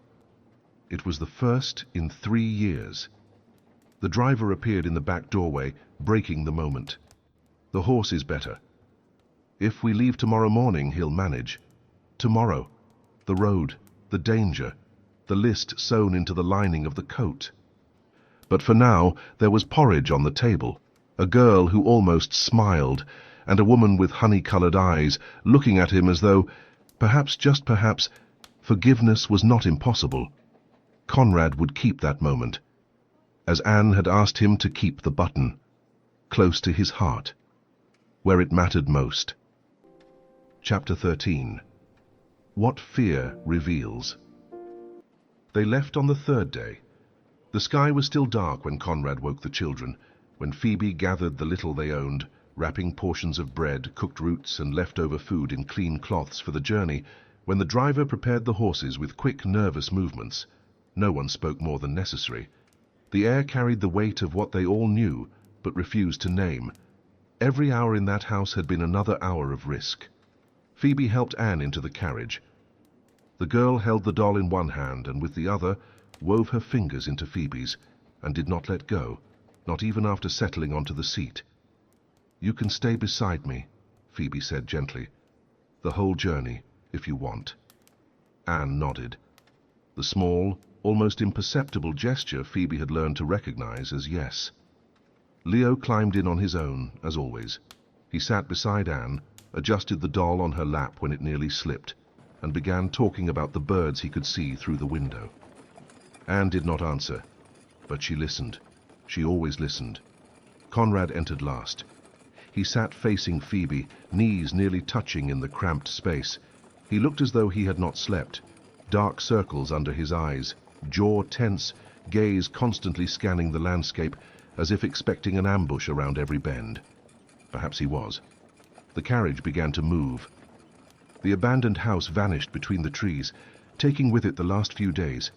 Shared porridge, confessions by firelight, the near touch Phoebe could still feel on her skin. They traveled in silence for hours.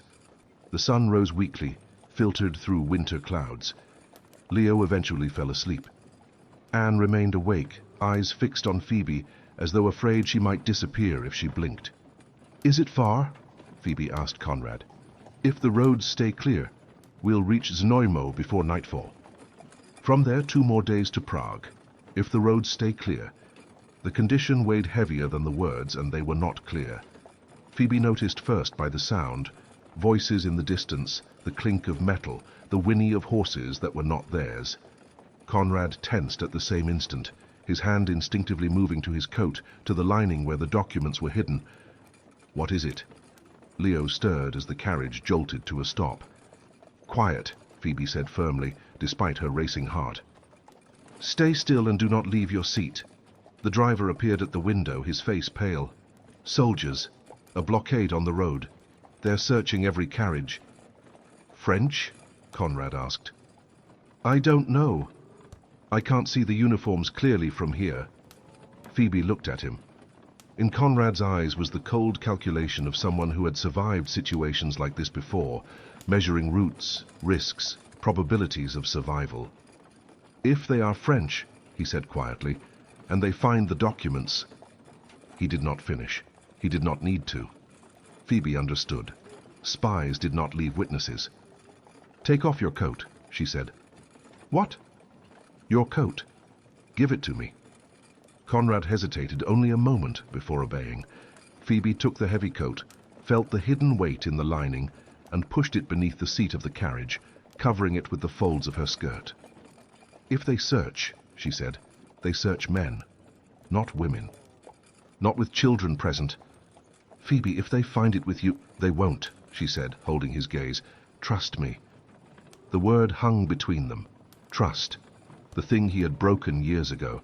The thing she was offering now, at the worst possible moment. Konrad nodded. The carriage rolled forward to the blockade. Phoebe pulled Anne onto her lap, hiding the girl's face against her shoulder. Leo pressed close beside her, eyes wide but silent, obedient in the way she had taught him to be. A soldier appeared at the window. The uniform was Austrian, not French. A thread of relief passed through Phoebe, but she did not relax. Austrians could be dangerous too. Konrad had said some were looking for him. "Papers." Konrad handed over his. Phoebe gave hers and Leo's. The soldier examined them, frowning. "English?" "Governess," Phoebe replied. "To the children." "Traveling with an Austrian count?" "Fleeing the war." "Like everyone else?" The soldier looked inside the carriage, at Leo curled inward, at Anne hidden against Phoebe's chest, at Konrad without his coat, appearing smaller than he truly was. "Open the trunks." There were no trunks, only bundles of clothing, a few provisions, nothing worth suspicion. The soldier looked disappointed. "You may go." The carriage moved again. Phoebe only realized she had been holding her breath when the blockade was far behind them. 100 meters, 200, until the soldiers became mere shadows on the road. Then Anne shifted in her arms, lifted her face, opened her mouth. "Phoebe." The word emerged rough, scraped raw, like something that had been trapped too long. But it came, clear, real. Her name. Tears came before Phoebe could stop them. She pulled Anne close, burying her face in the child's curls. "I'm here," she whispered. "I'm here, Anne. I'm not going anywhere." Konrad watched them. On his face was something Phoebe had never seen before. Not gratitude, not relief. Something deeper, something close to reverence. "She spoke," he said, voice breaking. "She said your name." I heard. 3 years. 3 years of silence. And her first word. It was Phoebe's name, not Papa, not Mama. The name of a woman Anne had known for barely a week. Phoebe should have felt strangeness, guilt perhaps, but she did not. She felt only warmth, only truth, the simple understanding that some bonds do not obey time or logic. Leo stared at Anne, awestruck. "She spoke," he repeated. "I knew she would. I knew it." Anne said nothing more, but her fingers found Phoebe's hand again and did not let go, as though they never would. The carriage continued towards Neumo. The danger had passed, for now. The road remained. But something had changed forever. Anne had spoken, and she had spoken Phoebe's name. Chapter 14. What the Heart Chooses. Znojmo appeared on the horizon as the sun began to retreat. A small city, clinging to the edge of a river whose name Konrad could no longer recall. Church towers cut dark silhouettes against the amber sky, and the old walls promised a protection that might be illusion. Yet there was light in the windows, smoke in the chimneys, life persisting, despite the war drawing closer. The children were asleep. Leo slumped against the window, mouth slightly open, a thin line of drool on his chin. Anne curled in Phoebe's arms, fingers still woven into hers, the cloth doll pressed against her chest with the other hand. Phoebe herself had drifted into sleep, head tilted to the side, dark lashes resting against her tired face. Konrad's coat remained beneath the seat, the documents still safe in the lining. She had risked everything for him, for them, and had asked for nothing in return. Konrad spent the rest of the journey watching her. He could not stop. He did not want to. Every detail felt too precious to waste. The loose strands of hair escaping her bun, the faint crease between her brows even in sleep, the way her free hand rested protectively against Anne's back. She was the most beautiful thing he had ever known, not merely in appearance, though that too, but in her courage that demanded no praise, in her tenderness offered without calculation, in the strength she carried so naturally as if it did not weigh upon her at all. And he knew how heavily it weighed. 5 years ago he had let her go. He would not make the same mistake twice. The carriage stopped before an inn sturdier than the others. Stone walls, a roof still intact, the comforting scent of warm food drifting through the doorway. The driver climbed down to arrange rooms, while Konrad gently woke the others. Phoebe. She opened her eyes slowly. For a moment confusion clouded her expression, where she was, why a child slept in her arms, who the man was looking at her like that. Then memory returned, and something in her face softened. We're here? Znojmo. We'll stay the night. Anne woke as well. Her grey eyes sought Phoebe first, then Konrad. She did not speak. Perhaps she still could not, but she squeezed Phoebe's hand once before letting go. Leo woke less gracefully, complaining about hunger as he rubbed his eyes. Konrad helped him down, then helped Anne, then waited while Phoebe stepped down last. She paused in front of him, too close to be casual, too far to be an invitation. "The coat," she said, handing it to him. Konrad took it. Their fingers brushed, only an instant. But it was enough to stir too many memories, too many long-buried desires. "Thank you," he said quietly, "for what you did at the blockade. You don't need to thank me." "I do." "You risked—" "I know what I risked," Phoebe interrupted firmly. "I did it because I chose to, not for you, for Anne, for Leo, for every name on that list that might still save lives. Not for him." The words should have hurt. Yet the way she said them betrayed their own meaning. There were layers she had not yet admitted even to herself. Konrad almost smiled. "Very well. Not for me." Phoebe looked away. A faint flush touched her cheeks, and it was not the cold. The driver returned to say there were 2 rooms, one for the children, one for the adults. Phoebe began to protest, but Konrad spoke first. "I'll sleep on the floor. You take the bed." "That's safer than separate rooms. If something happens in the night, I need to be close." It was true, it was also not the whole truth. But the argument was solid, and on such hostile roads, the children's safety came before every convention. Dinner was simple: thin soup, hard bread, tired cheese. The children ate with the enthusiasm of those who had spent the whole day traveling. Anne did not speak, but she ate everything Phoebe placed before her, her eyes always returning to the woman who had restored some measure of peace to her world. Later, Konrad took the children to their room, helped Leo change, settled Anne beside him, remained seated at the edge of the bed until sleep came. Leo drifted off first. Anne lingered longer, eyes open, searching for something he still did not know how to give. "Phoebe will be here in the morning," he said at last, understanding. "I promise." Anne closed her eyes, clutching the doll with one hand and Leo's coat with the other. When Konrad returned to the adults' room, he found Phoebe sitting on the bed, her hair loose for the first time since Vienna. Brown waves fell over her shoulders, framing her face in a way that made him forget how to breathe. He remained near the door, as though distance itself were still a form of respect. "They're asleep?" she asked. "They are." Did Anne ask for me? Not with words, but yes. Phoebe nodded. There was weariness in her face, and something deeper, something they both recognized and avoided naming. Konrad closed the door softly. The room was small, a bed, a chair, a basin of water. There was nowhere to flee from what they felt, only space enough to restrain it. Phoebe, no. You don't even know what I'm going to say. I do. She stood. I know exactly. And you can't. Not now. Why? Because we're still running. Because there's a list of spies hidden in your coat. Because your daughter said my name today, and I don't yet know what that means.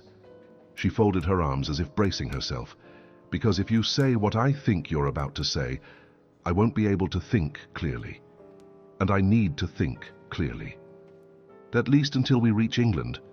Konrad took 2 steps toward her, stopping at arm's length. And if I tell you I can't wait until England, then you'll have to learn. And if I tell you I spent 5 years trying to forget you and failed, that I married another woman while thinking of you, that I held my newborn daughter wishing she were yours, that every time Helena said my name, I heard the echo of yours instead. Phoebe closed her eyes. A tear escaped. Konrad. She opened them again. Now the tears fell freely. I should hate you. You should. I tried. For 5 years. I know. It didn't work. The space between them vanished before either realized who moved. Konrad's hand found her face, the touch gentle, reverent. This time he did not stop. If you tell me to stop, I will, he said softly. If you tell me to wait, I will. But if you tell me you feel the same, I do. The confession was almost a breath. Konrad kissed her. Not with reckless urgency, but with the gravity of someone who knows the value of what he nearly lost. Phoebe answered, her hands finding his shoulders, as though needing to be certain he was truly there. When they pulled apart, they rested their foreheads together, breathless. I'm not going anywhere, he said, not this time. Promise, with everything I have. Phoebe smiled, a real smile, bright, unburdened. Then I suppose I'll have to learn not to hate you. You have the whole journey to practice. She laughed, the same laugh from 5 years before, capable of lighting any darkness. They slept together that night, not yet as lovers, but side by side, hands intertwined, the rhythm of one heart matching the other. Outside, the war continued. The list still needed to reach England. The danger still existed. But there, in that small room, there was peace. And for now, that was enough. Chapter 15. What is left behind. 2 weeks later, London. The city was exactly as Phoebe remembered it. Grey, loud, crowded with people who walked too quickly and looked too little. The smell of coal and dirty river hit her the moment she stepped down from the carriage, and for an instant she was pulled backward in time, 5 years earlier, the docks, her mother's silence, the world collapsing. Konrad touched her hand, discreet, brief, enough to bring her back. Are you all right? I am. Phoebe took a slow breath. I just didn't expect it to be so unchanged. Cities rarely change.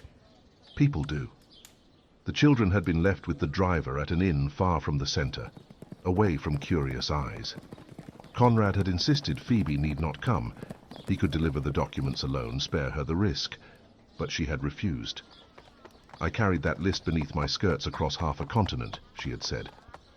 I want to see it reach its destination. The Admiralty rose before them like a building designed to intimidate. Stone columns, immaculate guards, doors too heavy for anyone who did not belong. Phoebe entered anyway, at Konrad's side, head held high. The man who received them was named Whitfield. Graying hair, attentive eyes, hands that held the documents with the care of someone who understood the weight of what he touched. 37 names, he said, turning the pages. This is enough to dismantle an entire network, Konrad finished, if used with discernment. Whitfield lifted his gaze.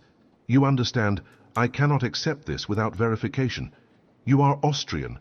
You were in Vienna when the city fell. Why should I trust you? You should not, Konrad replied calmly, but begin with the first name, Lord Ashby. Investigate the origin of the information he provides to the French. Then tell me if you still doubt. Silence stretched. Whitfield studied Konrad as if trying to read what lay between the lines. And what do you ask in return? Protection. For myself, for my daughter, for the woman who will be my wife, and for the boy I will adopt as my son. Protection from whom? From anyone who might wish to silence us, and discretion. Miss Blythe was the victim of a scandal some years ago, unjust but real. We do not wish to live in London. We want a place removed, where we can exist without scrutiny. Whitfield turned to Phoebe for the first time, not with judgment but with attention. You carried these documents across the continent? I did. Why? Phoebe considered for a moment. Because it was the right thing to do. Whitfield nodded slowly. There is a house in Dover. It belonged to a deceased officer with no heirs. It has stood empty for 2 years. It is not grand, but it is sound, facing the sea. Far enough from London that no one will ask questions. And in exchange, Konrad asked. In exchange you were never here.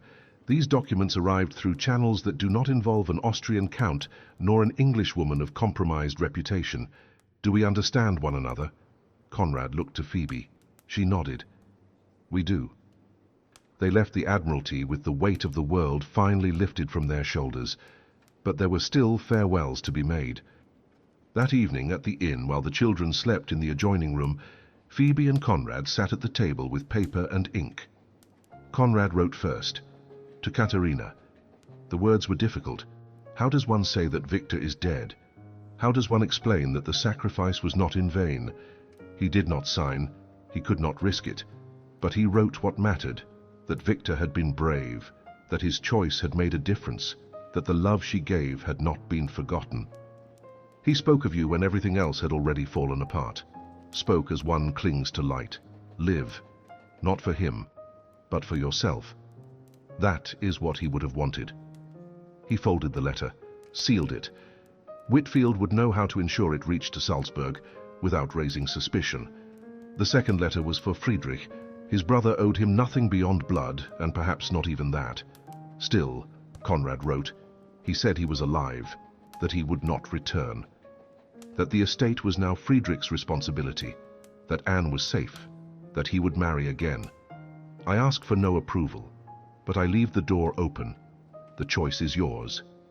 He sealed it without expectation, only with honesty. Phoebe wrote last, to Catherine, to her father, to her brothers. She did not ask forgiveness. She did not ask permission. She simply said she was alive, that she had survived, that she had built something she had never possessed before. Peace. If you wish to forget me, I understand, but know that I carry no bitterness. What comes next for me is finally good. For her mother there was no letter, only silence.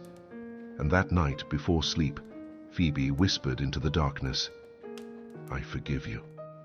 The following morning, a messenger arrived with news. Leo's aunt and uncle had been located. They had fled south, but were intercepted by French troops. The man had been arrested under suspicion of espionage. The woman had disappeared. They would not return. Phoebe received the news in silence. There was no satisfaction, only relief.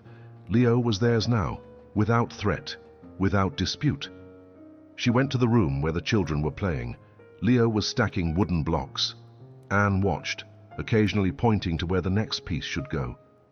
Leo. Phoebe. I need to tell you something. She explained gently, simply, that his aunt and uncle would not return, that he would stay with her and Konrad, that he would have a family. Leo listened, thought, then asked, Are you going to be my mother? If you want me to be. And is Konrad going to be my father? If you allow him. He considered this with solemn seriousness. And Anne will be my sister. Phoebe looked at the girl. She will. Leo turned to Anne. Do you want to be my sister? Anne did not answer with words, but she placed the doll, her most precious possession, into his lap. It was yes. Leo smiled. that enormous smile only truly safe children can wear. "All right then." He returned to his blocks. "When do we go home?" Home. The word formed easily, naturally. "Tomorrow," Phoebe said softly. "Tomorrow we go home." Epilogue. 7 months later, Dover, England.